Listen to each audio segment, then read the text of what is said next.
और steel sector की तेजी का जो हम बात करते हैं वो अब आपके सामने रखें। कौन सा है वो स्टॉक जिसको स्टील की कीमतें बढ़ने का सबसे ज्यादा होगा फायदा? आशीष चतुर्वेदी हमारे साथ है बताने के लिए। चलते हैं आशीष के पास। आशीष बताइए। अनिल जी, स्टील साइकिल में अगर आप देखें स्ट्रॉन्ग अपट्रेंड देखा जा रहा है, लेकिन इसको प्ले करने के लिए सबसे अच्छा स्टॉक हमने ढूंढना है। स्टॉक का नाम है सेल। इस स्टॉक पर फोकस रखेगा। देखिए, इसके पीछे तीन कारण है। सबसे पहला अगर आप देखें तो अन्य कंपनियों के मुकाबले सेल के जो मार्जिन है वो बेहतर देखने को मिलेंगे। इसके पीछे का कारण ये है कि सेल को अगर आप देखें तो पूरी तरीके से इंटीग्रेटेड है। इसके पास 9 कैप्टिव आयन ऊर की खदानें, 37 मिलियन टन प्रति वर्ष की जो है इनके पास आयन ऊर की क्षमता है। इनफैक्ट ये सिर्फ कैप्टिव आयन ऊर नहीं है, इनके पास अतिरिक्त है, सरप्लस है। यानी अगर आयन ऊर की कीमतें बढ़ती हैं तो वैसे भी सरकार ने इन्हें इजाजत दी है कि 25% तक ये अपने कुल उत्पादन का बेच सकते हैं, तो उसका भी एक फायदा देखने को मिलेगा।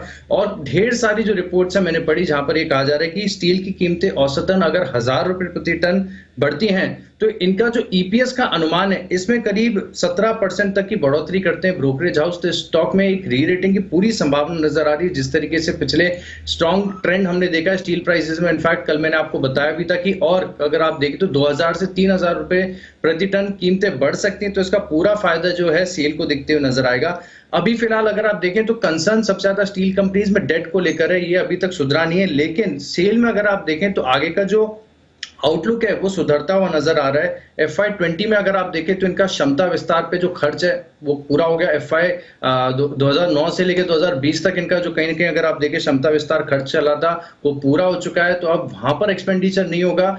अब इस रकम का जो इस्तेमाल है कंपनी अपने कर्ज को घटाने में कर सकती है। और माना जा रहा है कि कंपनी का जो कर्ज है वो वित्त वर्ष 2023 तक घटकर 30,500 करोड़ होगा। फिलहाल अगर आप देखें तो 47,000 करोड़ के आसपास का कर्ज है कंपनी के पास, भारी भरकम कर्ज है। लेकिन क्योंकि फ्री कैश फ्लो जो है वो और मजबूत होते हुए नजर आएंगे, इसके लिए इसका इस्तेमाल कंपनी कर्ज घटाने में करेगी। सबसे बढ़िया बात देखिए, ऑपरेशनली तो बहुत टर्न अराउंड सिचुएशन हो रही है स्टील कंपनी के लिए, लेकिन जिस तरीके के वैल्यूएशन पर आपको सेल फिलहाल मिल रहा है ये अपने आप में काफी बढ़िया। देखिए, ब्रोकरेज हाउस ये भी मान रहे कि करीब 5 से लेकर 7% तक की जो डिविडेंड यील्ड है वो बरकरार देखने को मिलेगी। और FY22 फॉरवर्ड ईवी एबिटा के मुकाबले अगर आप देखें तो केवल 4 टाइम्स पर ये स्टॉक मिल रहा है। और दूसरे स्टॉक्स के मुकाबले अगर आप वैल्यूएशन देखें, मिसाल के तौर पर टाटा स्टील या जिंदल स्टील के ग्रुप में अगर आप देखें तो जो वैल्यूएशन है वो 25 से 30% के डिस्काउंट पर है। यानी वैल्यूएशन भी बेहद सपोर्टिव नजर आ रही है। और अंत में जो एक कंसेंसस में देख रहा था ब्लूमबर्ग का कि जितने भी एनालिस्ट इस स्टॉक को ट्रैक करते हैं यहाँ पर अपनी कवरेज देते हैं,